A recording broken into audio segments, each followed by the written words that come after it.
Good day everyone. I am Jofet Ian P. Miranda, a values education major student in Western Mindanao State University.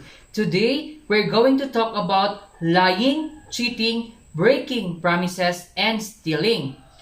Today's objectives are to define lying, cheating, breaking of promises, and stealing, and to identify the different arguments about lying, cheating, breaking of promises, and stealing. First, what is lying? It is an intentionally deceptive message in the form of a statement or piece of information deliberately presented as being true. Anything meant to deceive or give a wrong impression. A white lie is a falsehood not meant to injure anyone and is often considered as having little moral import. Lies of commission are direct statements that are outright lies. Lies of omission involve not stating certain information that is vital to an important human activity. Arguments against lying. Lying may obscure objectives of those lied to. It may hide relevant alternatives. It causes distrust in human relationships. Arguments for lying. Lying is justified in defense of the innocent, including self-defense. Lying is justified for reasons of national security, provided this reason is not abused. Lying is immoral when it is done in order to protect trade secrets in business.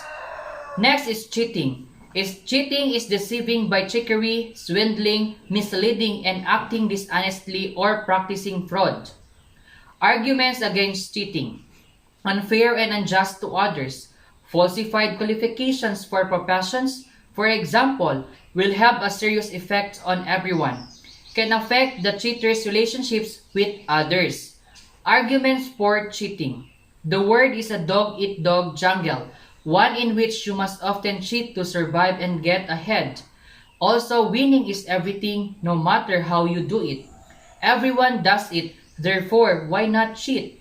It's alright to cheat so long as you don't get caught. Next is promise. A promise is a declaration or vow that one will or will not do something, and to break a promise is to fail to conform to or act to, contrary to or violate the promise. Breaking promises is a form of dishonesty as is cheating. Arguments against breaking promises. Why shouldn't? Breaking promises destroys human relationships. It seriously affects people's life choices. It destroys general social trust, and loss of personal integrity may result. Arguments for breaking promises. One should have the individual freedom to decide which promises to keep and which to break. Any rules against breaking promises are a denial of such freedom. Last is stealing. Stealing is taking something without right or permission, generally in a surreptitious way. A basic assumption in most societies is that people are entitled to what they have inherited, invested, created, and earned. Therefore, stealing generally is considered to be immoral. Arguments against stealing. People have property rights, which are often considered as important or even more important than life itself. Stealing breaks down the trust people have in one another. Stealing constitutes a serious invasion of privacy. Arguments for stealing. We live in a corrupt economic system in which the rich get richer and the poor get poorer. Sometimes the only way to achieve some sort of balance between these inequities is to steal. Stealing should be allowed in crucial emergency situations such as to prevent the starvation of children.